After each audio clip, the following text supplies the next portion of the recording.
Bago mo pa buksan ang iyong mga mata ngayong umaga, kumilos na ang langit. May plano na ang Diyos para sa iyo, isang araw na puno ng biyaya, direksyon at proteksyon. Hindi ka pinabayaan, hindi ka iniwan. Pinagmasdan ka ng Diyos habang natutulog ka at ngayon inaanyayahan kanyang lumapit. Sinasabi sa awit 121:5, ang Panginoon ay tagapag-ingat mo. Ang Panginoon ay lilim mo sa iyong kanan. Hindi mo kailangang harapin ang araw na ito ng mag-isa. Halika, simulan natin ang araw na ito sa piling ng Diyos. Damhin mo ang kanyang presensya. Ito na ang sandaling babalot sa iyo ang kanyang kapayapaan. Pumasok tayo sa presensya ng Diyos. Mahal kong kapatid, ngayong umaga, hayaan mong dalhin kita sa isang tahimik at banal na sandali. Isang sandaling ikaw at ang Diyos lamang, walang ingay, walang abala. Tanging ang kanyang tinig at ang tibok ng puso mong naghahanap sa kanya. Hindi aksidente na narito ka ngayon. Ang bawat hakbang mo ay ginabayan ng Espiritu Santo. At sa sandaling ito, nais ng Panginoon na yakapin ka ng kanyang presensya. Napakaraming bagay ang hindi natin kontrolado, pero ang pagsisimula ng araw sa piling ng Diyos, yan ay isang desisyon na nagdadala ng langit sa lupa. Ang sabi sa Kawikaan 3:6, kilalanin mo siya sa lahat ng iyong mga lakad at ituturo niya ang iyong mga landas. Hindi ka lilihis, hindi ka maliligaw. Sa umagang ito, may direksyong ibibigay ang Diyos para sa iyo. Ang bawat salita na maririnig mo ay hindi lamang pananalita, kundi pangako. May layunin ang Diyos sa bawat araw. May hinandang sagot, may nakatagong himala, may kapayapaang naghihintay sa iyong puso. At ngayon, oras na para tayong manalangin. Manahimik ka. Ihanda mo ang iyong puso dahil kakausapin kanya ngayon. Isulat sa mga komento, Panginoon, salamat sa bagong araw at sa iyong presensya. Huwag mong kalimutang mag-subscribe para sa mas maraming panalangin at salita mula sa Diyos. Tahimik lang ang paligid, ngunit sa Espiritu may gumagalaw na. Ang Panginoon ay naririto. Kapatid, huminga ka ng malalim. Hayaan mong ang bawat salitang lalabas mula sa bibig natin ngayon ay magtulay sa langit. Ang panalangin ay hindi basta salita, ito'y paglapit, ito'y pagpapaubaya, ito'y pagtanggap ng presensya ng Diyos na kailanman ay hindi lumalayo. Sa sandaling ito, buong puso tayong lumalapit. Ama naming nasa langit, Panginoon ng langit at lupa, nilalapit namin sa iyo ang umagang ito.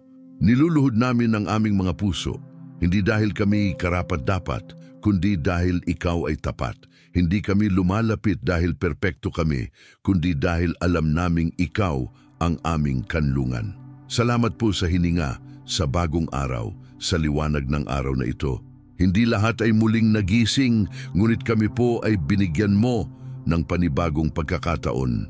At dahil dito, buong puso kaming nagpapasalamat. Sa panimula ng araw na ito, hinihiling namin ang iyong banal na presensya. Saklawin mo kami ng iyong proteksyon. Ang iyong salita sa awit 91 ay malinaw na nagsasabing, ang tumatahan sa lihim na dako ng kataas-taasan ay mananatili sa lilim ng makapangyarihan sa lahat. Kaya't ngayon, Panginoon, kami tumatahan sa iyo. Ikaw ang aming lilim, ikaw ang aming taguan, ikaw ang aming tagapagtanggol. Huwag mo kaming hayaang maglakad ng kami lamang.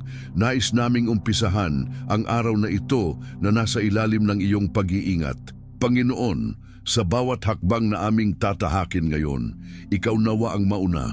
Pahintulutan mo kaming marinig ka, hindi sa ingay ng mundo, kundi sa katahimikan ng puso. Turuan mo kaming makinig. Huwag naming sayangin ang araw na ito sa pag-aalala. Sa halip, palitan mo ang aming takot ng pananampalataya, palitan mo ang aming kaba ng kapanatagan, palitan mo ang aming duda ng tiwala sa iyong salita.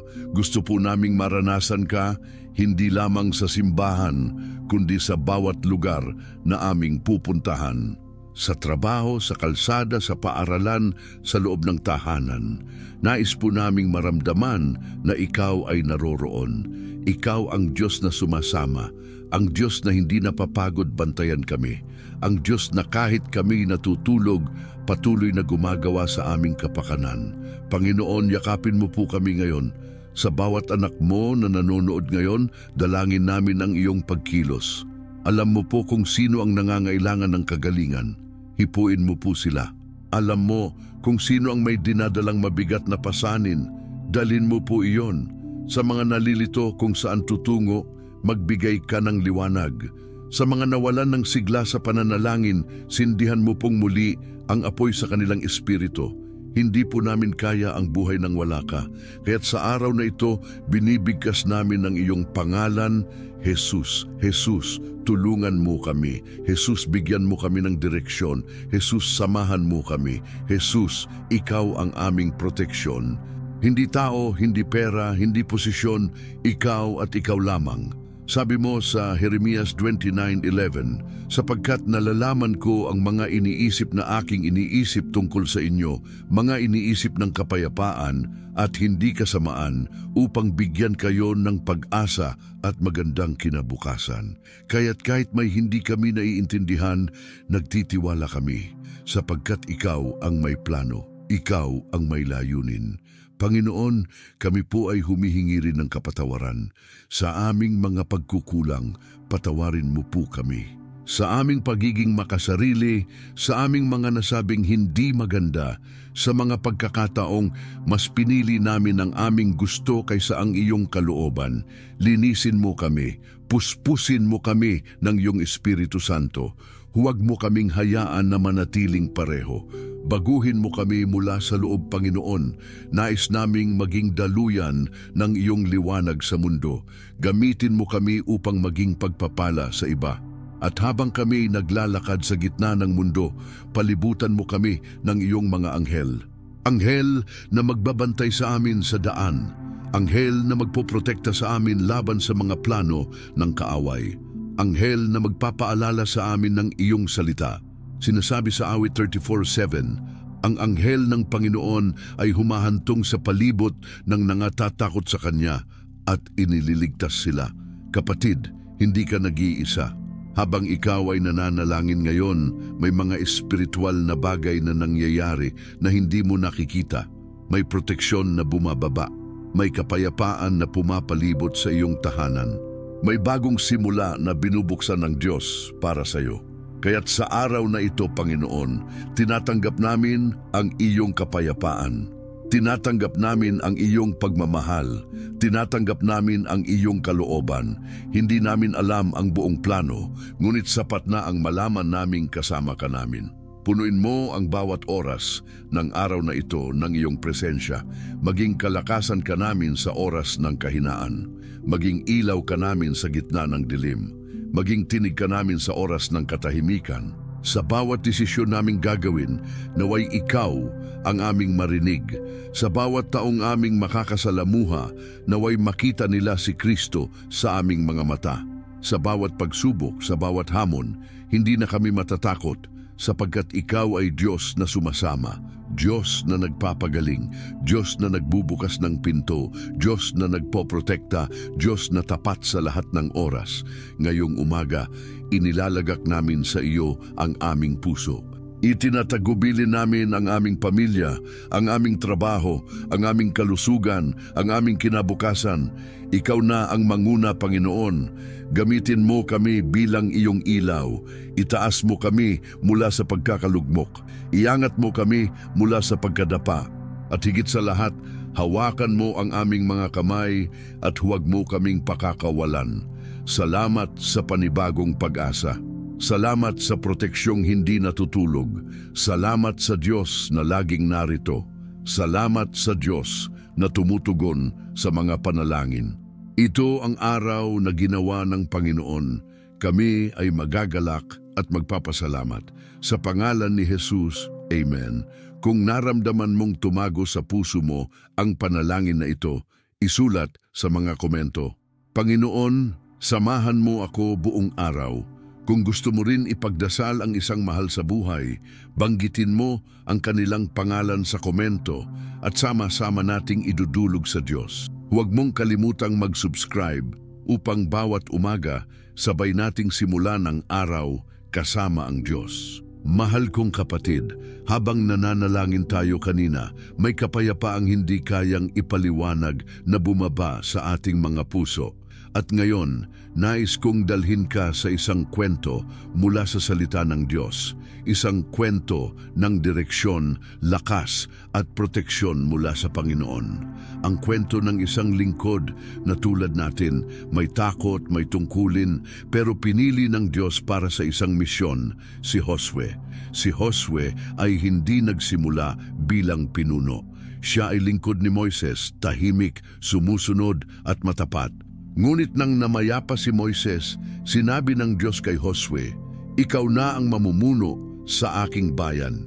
Isang napakalaking hamon, hindi ba? Isipin mo, mula sa pagiging tagasunod, siya ngayon ang leader ng sambayanang Israel. At ang una niyang misyon, tumawid sa ilog Jordan at sakupin ang lupang pangako. Sa paningin ng tao, imposibleng misyon ito. Sa likod ng ilog ay mga kaaway, mga pader na mataas, mga syudad na matitibay. Ngunit sa likod ng lahat ng ito, may tinig ng Diyos na nagsabing, "Magpakatatag ka at lakasan mo ang iyong loob. Huwag kang matatakot o mawawala ng pag-asa sapagkat ako, ang iyong Diyos, ay kasama mo saan ka man magpunta." Hindi ba't ito rin ang pangako sa iyo ngayong umaga? Maaring hindi literal na ilog ang kaharap mo, pero may mga pagsubok kang hindi matawid. Maaring hindi pader ng Jericho ang humaharang sa iyo, pero may mga pangarap kang parang hindi abot. Ngunit kapatid, huwag mong kalimutang ang Diyos na tumawag kay Josue ay siya ring Diyos na tumatawag sa iyo ngayon. Hindi siya nagbabago. Kung noon, dinala niya ang kanyang bayan sa tagumpay, ngayon, nais kanyang akayin patungo sa katuparan ng kanyang mga pangako. Isipin mong nasa harap ka ng ilog Jordan, umaagos ang tubig, malamig, malalim at walang kasiguraduhan kung makakatawid ka ng ligtas. Ganyan din minsan ang buhay. May mga pagkakataong parang hindi mo alam kung saan ka pupunta o kung may tutulong sa iyo.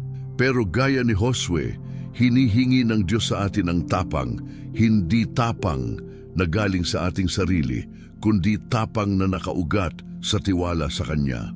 Sa araw-araw nating pamumuhay, marami tayong hinaharap, mga problema sa pamilya, kakulangan sa pera, sakit sa katawan, pagkalito sa direksyon ng buhay. Ngunit sa bawat sitwasyon, naroon ang Diyos, sumasabay, gumagabay, nagpoprotekta. Sinasabi sa atin ng salita ng Diyos, ang tumatahan sa lihim na dako ng kataas-taasan ay mananatili sa lilim ng makapangyarihan sa lahat. Hindi ba't napakatamis pakinggan? Si Josue ay hindi nagtago, hindi siya umatras. Lumakad siya sa tubig, hindi dahil alam niya ang buong plano, kundi dahil alam niyang kasama niya ang Diyos. At alam mo kung ano ang nangyari. Nang ang mga pari na may dalang kaban ng tipan ay tumapak sa tubig ng Jordan, ang agos ay huminto, ang lupa ay natuyo, at ang buong bayan ng Israel ay tumawid na parang tuyo ang daan, isang himala. Ganyan ang Diyos natin. Hindi man natin makita ang dulo, hindi man natin maintindihan ang proseso, basta't sumunod tayo, may mangyayaring himala. Bawat hakbang na may pananampalataya ay may kasamang kilos ng langit. Bawat desisyon na nakaangkla sa salita ng Diyos ay may kasamang tagumpay. Hindi ito garantiya ng pagiging madali, pero ito'y katiyakan na hindi ka nag-iisa. Marahil tinatanong mo ngayon, "Panginoon, bakit ako? Bakit ako ang kailangang humarap sa ganitong sitwasyon? Bakit parang ako lang ang lumalaban?" Ngunit ang totoo, kapatid, hindi ikaw lang, kasama mo ang Diyos, at gaya ni Josue, pinili ka niya. Hindi dahil sa taglay mong lakas, kundi dahil sa puso mong handang sumunod. Ang proteksyon ng Diyos ay hindi lamang tungkol sa pag-iwas sa aksidente. Ito'y paglalakad sa tamang landas. Ito'y pagkakaroon ng kapayapaan sa gitna ng kaguluhan. Ito'y pagtanggap ng direksyon sa gitna ng pagkalito. Kaya't sa umagang ito, tanggapin mo ang panawagan, maging matatag, magtiwala, lumakad ng may pananampalataya. Hindi mo kailangang makita ang buong mapa. Sapat na ang bawat hakbang ay kasamang naglalakad ang Diyos. Hindi mo kailangang hawakan ang lahat ng sagot. Sapat na ang alam mong hawak ka ng Diyos. At tandaan mo, ang Diyos na nagpatigil ng tubig sa Jordan, ang Diyos na nagpabagsak ng pader ng Jericho, ang Diyos na nagtawid sa Israel mula disyerto patungong pangako, ay siya ring Diyos na gumagawa ngayon sa buhay mo. Ngayon, nais kitang anyayahan. Ilapit mo sa Diyos ang lahat ng bahagi ng buhay mo na parang ilog Jordan, malabo, malalim, hindi matawid. Ilapit mo sa Kanya ang mga pader na parang hindi nabubuwag, mga takot, mga alaala, mga pagkukulang. Sabihin mo sa Kanya, Panginoon, gaya ni Josue, susunod ako. Kahit hindi ko alam ang lahat, alam kong kasama kita. At sa susunod nating pagnilay, may isang lihim akong gustong ibahagi, isang susi na bumubukas ng himala sa panahon ng katahimikan. Pero bago natin marating iyon, pakinggan mo muna ang tinig ng Diyos ngayon. Tumahimik ka, damhin mo ang Kanyang presensya. Kung nakaabot ka hanggang dito, isulat mo sa mga komento, Panginoon, ako ay handa. Tulungan mo akong lumakad sa iyong direksyon. At kung may gusto kang ipanalangin, banggitin mo sa komento ang pangalan ng mahal mo sa buhay na nais mong pagpalain at protektahan ng Diyos. Mag-subscribe ka rin para sa susunod na panalangin at pagninilay dahil araw-araw may bagong galaw ang Diyos para sa iyo. Kapatid, habang pinagninilayan natin ang kwento ni Josue, unti-unting lumilinaw ang mensahe ng Diyos. Hindi lang niya tayo inililigtas mula sa panganib, kundi inaakay niya tayo papunta sa isang mas malalim na pagkaunawa kung paano gumagana ang Kanyang proteksyon. Sa maraming pagkakataon, ang iniisip nating proteksyon ay ang pag-iwas sa hirap, sa sakit, sa dilubyo. Pero ang tunay na proteksyon ng Diyos ay mas malalim pa roon. Ito ay pagkalinga sa ating puso, paghubog sa ating pananampalataya, at pagbabantay sa ating landas upang hindi tayo mapalayo sa Kanyang kalooban. May mga oras na ang proteksyon ng Diyos ay hindi agad natin nakikita. Hindi ito laging dramatiko. Minsan ito'y tahimik. Hindi ito palaging may tunog ng kidlat o huni ng trompeta. Minsan, ito ay isang naramdamang pag-aatubili sa ating puso, isang pabulong na huwag dyan anak, isang biglaang pagkakansela ng plano, isang traffic na hindi natin maintindihan, isang interview na hindi natuloy, isang taong hindi na muling nagparamdam. At kapag hindi natin ito nauunawaan, ang madalas nating tanong ay, bakit Lord? Ngunit sa likod ng lahat ng iyon, may hawak na kamay. May Diyos na kumikilos, may Ama na nagsasara ng mga pinto na hindi para sa iyo upang buksan ang pintuan na may tunay na kapayapaan. Kailan ba natin huling pinasalamatan ng Diyos sa mga hindi nangyari? Hindi lang sa mga biyayang natanggap natin, kundi sa mga panganib na hindi natin nalaman, sa mga trahedyang hindi natin nakita, sa mga planong hindi natuloy dahil ayaw ng Diyos tayong masaktan. Kapatid, ang proteksyon ng Diyos ay hindi laging masaya sa simula pero laging mabuti sa dulo. Huwag mong sukatin ang Kanyang kabutihan base sa iyong nararamdaman sa ngayon. Ang batayan ng kabutihan ng Diyos ay hindi ang kasalukuyang emosyon, kundi ang Kanyang walang hanggang katapatan. Maraming mananampalataya ang inaakala na kapag may unos, iniwan na sila ng Diyos. Pero tandaan mo ito, kahit sa gitna ng unos, kasama pa rin natin siya. Si Jesus mismo ay natulog sa bangka habang may bagyo. Hindi dahil wala siyang pakialam, kundi dahil alam niyang kontrolado ng Kanyang Ama ang lahat. At sa isang salita lang, natahimik ang alon. Ganoon ang proteksyon ng Diyos. Hindi man agad mawala ang problema, pero may presensya siyang nagpapatahimik sa ating kaluluwa sa gitna ng kaguluhan. Ang sabi sa Salmo 46:1, ang Diyos ang ating kanlungan at kalakasan, handang saklulo sa oras ng kaguluhan. Sa bawat umaga na bumabangon ka, may pwersang hindi mo nakikita na nagtatrabaho sa iyong paligid. May mga bagay na hindi na dumapo sa buhay mo dahil may Espiritu ng Diyos na nakabantay sa iyo. hindi mo man nararamdaman pero ramdam ng kaluluwa mo. Kaya kahit hindi mo alam ang lahat ng nangyayari, meron kang kapayapaan na hindi kayang ipaliwanag ng mundo. Ang tunay na proteksyon ng Diyos ay hindi lamang pisikal.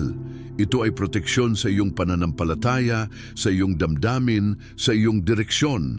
Hindi kanya hinahayaang mapunta sa landas na magiging kapahamakan mo.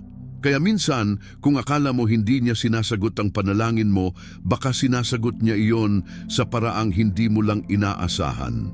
Isipin mo ang isang ama na hawak ang kamay ng kanyang anak habang tumatawid sa masikip at magulong kalsada. Ang bata gustong kumawala, pero ang ama mahigpit ang hawak. Hindi dahil sa gusto niyang kontrolin, kundi dahil gusto niyang protektahan. Ganoon ang Diyos. Sa mga oras na iniisip mong pinipigilan kanya, baka hawak kanya. Sa mga panahon na tila walang nangyayari, baka tinatanggal niya ang mga bitag sa daan para sa iyo. Sa mga pagkakataong parang hindi niya tinutugon ang sigaw ng puso mo, baka mas malalim ang kanyang ginagawa kaysa sa hinihingi mo.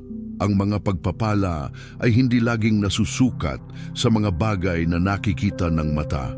Minsan, ang pinakamalaking biyaya ay ang katahimikan sa gabi, ang lakas na bumalik sa katawan mo sa umaga, ang yakap ng anak mo, ang pagtawa sa mesa, ang text message ng kaibigang matagal mo nang hindi nakausap, ang panibagong hininga pagkatapos ng panalangin.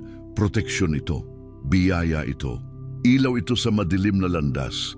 At kung minsan, ang ginagawa lang ng Diyos ay paalalahanan kang, anak, kasama mo ako. Kaya't sa bawat hakbang mo ngayong araw, huwag kang magmadali. Huminto ka sandali. Huminga ka at sabihin mo sa puso mo, protektado ako, hindi dahil malakas ako, hindi dahil matalino ako, kundi dahil kasama ko ang Diyos. Dahil ang proteksyon ng Diyos ay hindi batay sa ating galing. Ito ay batay sa kanyang pagmamahal. Ngayon, nais kitang anyayahan na patuloy na magtiwala. Hayaan mong sa bawat umaga, gawin mong ugali ang paglapit sa Diyos. Ipagkatiwala mo ang buong araw sa Kanya. Sa bawat desisyon, sa bawat tao na makakasalamuha mo, sa bawat tawag, mensahe, plano at hakbang, ialay mo sa Diyos. At makikita mo, hindi man laging perpekto ang takbo ng araw mo, pero magiging payapa ang puso mo. At iyon ang tunay na proteksyon, kapayapaan sa gitna ng ingay ng mundo. Kung naabot mo ang mensaheng ito, kapatid, alam kong may sinasabi sa iyo ang Panginoon. Kung naramdaman mong may bahagi ng pananalita na tumagos sa iyo, isulat mo sa komento, Panginoon, sa iyo ako umaasa. O kaya naman, gabayan mo po ako sa araw-araw. Maaari mo ring banggitin ng isang mahal mo sa buhay na nais mong idulog sa panalangin. At kung hindi mo pa nagagawa, mag-subscribe ka na para araw-araw nating simulan ang umaga sa salita ng Diyos at sa panalangin. Tandaan mo, may bagong biyaya tuwing umaga at may proteksyon na dumarating sa oras na hindi natin inaasahan. Kapatid, habang binubuksan mo ang puso mo sa presensya ng Diyos, hayaan mong lumalim pa ang pagkaunawa mo sa paraan ng kanyang pagkilos. Kasi minsan, ang proteksyon ng Panginoon ay hindi lang para sa kasalukuyan. Ito rin ay paghahanda para sa susunod na yugto ng buhay mo. Hindi lang siya nagpoprotekta mula sa panganib, kundi inaayos niya ang daan para sa isang mas mataas na layunin. Maaaring hindi mo pa makita ngayon, pero may iniihanda siyang mas higit pa sa kaya mong hilingin o isipin. Ang mga plano ng Diyos ay hindi laging madaling intindihin. May mga pagkakataong parang tahimik siya, parang walang nangyayari. Pero ang hindi natin alam, sa likod ng katahimikan, gumagalaw siya sa detalye. Inaayos niya ang oras. Tinutugma niya ang mga taong kailangan mong makilala. Inaayos niya ang puso mo para pag dumating ang pagpapala, kaya mo na itong dalhin. Kasi ang Diyos hindi nagbibigay ng biyayang hindi mo pa kayang alagaan. Proteksyon din yan, ang hindi ka bigyan ng bagay na magpapalayo sa iyo sa Kanya. Kaya minsan, ang sagot sa panalangin ay hindi agad oo, kundi sandali lang, anak. At dapat natututo tayong magtiwala kahit hindi natin naiintindihan. Sabi sa Kawikaan 3:5-6, magtiwala ka sa Panginoon ng buong puso mo at huwag kang manalig sa iyong sariling karunungan. Alalahanin mo siya sa lahat ng iyong mga ginagawa at ituturo niya sa iyo ang tamang landas. Hindi natin kailangang malaman ng lahat. Ang kailangan lang ay lumakad ng may pananampalataya. Tingnan mo ang mga kwento sa Biblia, halos lahat ng ginamit ng Diyos ay dumaan muna sa mga proseso ng pananampalataya. Si Abraham, tinawag mula sa kanyang komportabling buhay para pumunta sa lugar na hindi niya alam. Si David, inihanda sa ilang at laban sa mga leon at oso bago naging hari. Si Joseph, ikinulong muna bago naging tagapagligtas ng buong Ehipto. At sa bawat kwento, isang bagay ang makikita mo, may proteksyon habang may paghahanda, may proseso habang may pangako. Kaya kung ikaw ay nasa panahon ngayon ng paghihintay, ng pagsubok, ng hindi mo maipaliwanag, huwag kang mawala ng loob. Hindi ka nakakalimutan ng Diyos. Sa katunayan, mas malapit siya sa iyo ngayon kaysa dati. Ang katahimikan ng langit ay hindi kawalan ng kilos. Minsan, katahimikan ng tanda ng isang malaking pagbabago. Baka ang mga iniiyak mo ngayon, yan ang magiging patotoo mo bukas. Baka ang mga tinatanong mo ngayon, yan ang magiging sagot sa panalangin ng iba balang araw. Ganyan kumilos ang Diyos, hindi lang para sa iyo, kundi para sa maraming taong madadaanan mo. At huwag mong kalimutan, ang kaaway ay laging gustong sirain ang tiwala mo sa Diyos. Laging gustong iparamdam sa iyo na nag-iisa ka, na walang nakakarinig sa panalangin mo, na parang walang nagbabago. Pero kapatid, pakinggan mo to. Ang pananampalataya ay hindi nakabase sa nararamdaman mo. Nakabase ito sa kung sino ang pinaniniwalaan mo. At ang Diyos na pinaniniwalaan mo ay hindi pa kailanman nabigo. Sa bawat umagang binibigyan ka ng Diyos ng panibagong hininga, panibagong lakas, panibagong pag-asa, yan ay patunay na may ginagawa siya, na may dahilan kung bakit hindi pa tapos ang laban, na may bagong simula sa kabila ng pagod. Kaya't huwag mong hayaan na ang nararamdaman mo ngayon ang magdikta kung hanggang saan ka aabot. Sapagkat ang layunin ng Diyos ay higit sa emosyon mo ngayon. Hayaan mong paalalahanan kita, may pabor na nakalaan para sa iyo. May pintuan na bubuksan, may relasyong aayusin, may tawag na darating, may kagalingang ibibigay, may direksyong ipapakita, at lahat ng iyan sa tamang oras ng Diyos. Hindi mo kailangang puwersahin ng panahon. Ang kailangan lang ay manatiling matatag sa panalangin, matibay sa pananampalataya, at bukas ang puso sa kalooban niya. Ngayon, habang nakaupo ka, tahimik, nakikinig, isipin mong hindi ka lang basta nanonood ng video. Nakikiisa ka sa isang banal na sandali, isang appointment ng langit sa puso mo. Marahil, ito na ang sagot sa matagal mo ng dasal. Marahil, ito na ang paalala na hinihintay mo. Marahil, ito na ang palatandaan na hindi ka nag-iisa, na hindi ka nakakalimutan, na hindi ka nawawala. At sa puntong ito, nais kong anyayahan kang manalangin muli sa puso mo. Hindi mo kailangang magsalita ng malakas. Sabihin mo lang sa Diyos, Panginoon, nagtitiwala ako sa iyo. Kahit hindi ko pa nakikita, naniniwala akong may ginagawa ka. At habang sinasabi mo ito, hayaan mong ang presensya niya ay bumalot sa iyo. Sa mismong lugar, kung nasaan ka ngayon, mapasalaman, kwarto, kusina o trabaho, doon din naroroon ang Diyos. Naroon ang kapayapaan, naroon ang proteksyon, naroon ang pag-ibig na hindi ka pababayaan. Kung naabot mo ang bahaging ito ng video, isulat mo sa komento, "Salamat Panginoon sa iyong kabutihan." At kung may gusto kang ipanalangin, ilagay mo rin sa komento. Sama-sama nating itataas sa panalangin. Huwag mong kalimutang i-like ang video, mag-subscribe at i-share ito sa taong gusto mong makaranas ng proteksyon at presensya ng Diyos ngayong araw. Patuloy ang pagkilos ng langit at malapit mo nang makita ang bunga nito. Kapatid, Sa mga sandaling ito, tahimik ang paligid, pero sa espiritu may bumubulong at ang bulong na yan ay paalala ng Diyos. Anak, hindi kita kinalimutan. Hindi aksidente na narito ka ngayon. Hindi mo lang ito napakinggan. Itinakda ito ng langit para sa puso mong nanghihina, sa kaluluwang naghahanap ng direksyon.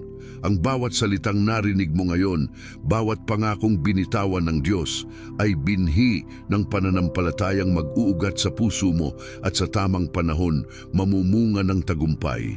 Madalas kasi akala natin tapos na ang Diyos kapag tahimik na ang paligid. Pero ang totoo, sa katahimikan, doon siya madalas kumikilos ng malalim. Tulad ng binhi na inilibing sa lupa, walang nakakakita, walang nakakarinig, pero sa ilalim ng lupa may pag-usbong na nangyayari.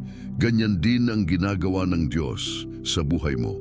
Sa mga panahong akala mo walang nangyayari, siya pala'y naghahanda ng pagputok ng biyaya sa oras na pinakakailangan mo. Kaya't huwag mong maliitin ang mga oras ng pananahimik. Dahil ang Diyos kahit kailan hindi natutulog. Patuloy siyang gumagawa para sa mga nagtitiwala sa Kanya. Sa bawat araw na ginigising ka pa niya, may dahilan. Sa bawat hiningang pinahihintulutan niyang lumabas sa iyong katawan, may misyon. Hindi ka basta-basta, hindi ka nilikha para lang mabuhay ng karaniwan. May pangakong nilatag sa iyong harapan ng Diyos at ngayon tinatawag ka niyang muling lumapit. Hindi para husgahan ka, kundi para yakapin ka. Hindi para ipaalaala ang iyong kahinaan, kundi upang iparamdam na kahit kailan hindi ka niya binitawan. Marami sa atin ang natutong maging matatag sa labas pero wasak na wasak sa loob. Tumatawa pero pagod na. Kumakapit pero nanghihina. Kapatid, ayos lang mapagod, ayos lang mapaluha, pero huwag mong bitawan ang pananalig sapagkat ang pananampalataya mo ngayon ang magiging tulay ng milagro bukas. Ang mga panalangin mong akala mo'y walang sagot, iipunin ng Diyos at darating ang araw, itutumba niyang lahat ng hadlang sa harapan mo. Sabi sa Salmo 34:17, ang matuwid ay dumaraing at dinirinig ng Panginoon at inililigtas sila sa lahat ng kanilang mga kabagabagan. Hindi ka pa man sumisigaw, dinirinig ka na niya. Hindi mo pa man binubuksan ang bibig mo, alam na niya ang laman ng puso mo. At hindi pa man natatapos ang panalangin mo, gumagawa na siya ng daan sa gitna ng kawalan. Kaya kapatid, simulan mong harapin ang bawat araw na may bagong tapang. Hindi tapang na galing sa sarili mo, kundi tapang na galing sa pagkakaalam mong may Diyos kang kasama. Kapag may sakit, magtiwala. Kapag may kawalan, magpasalamat. Kapag may kaguluhan, manatiling kalmado.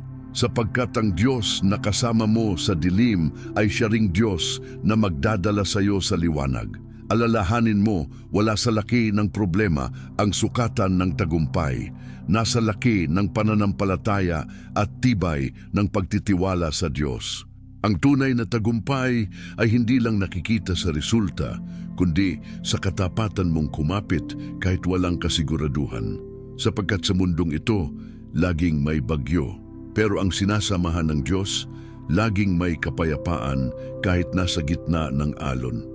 Ngayong patapos na ang ating pagninilay, gusto kitang hikayatin na huwag mo itong hayaang lumipas na parang simpleng video lang. Iba to. Ito ay paalala ng Diyos para sa iyo. Panibagong paanyaya para magtiwala. Panibagong panimula ng mas malalim na relasyon sa Kanya. At kung handa kang tanggapin ang panibagong kabanata ng buhay mong kasama ang Diyos, sabihin mo sa Kanya ngayon, Panginoon, hawakan mo ako, lakaran mo ako, gabayan mo ako, at bago ka umalis, hayaan mong marinig ko rin ang tinig ng pananampalataya mo. Isulat sa komento, Panginoon, salamat sa iyong pag-akay. O kaya, simula ngayon, sa iyo na ako kakapit. At kung may panalangin kang nais naming isama, banggitin mo ito sa baba, sama-sama tayong manalangin. I-click mo rin ang subscribe para araw-araw mong matanggap ang salita at panalangin na magpapalakas sa iyo. At may isa pang video ngayon na lumalabas sa iyong screen. Panoorin mo ito. Baka ito ang susunod na mensahe ng Diyos na magpapabago ng araw mo.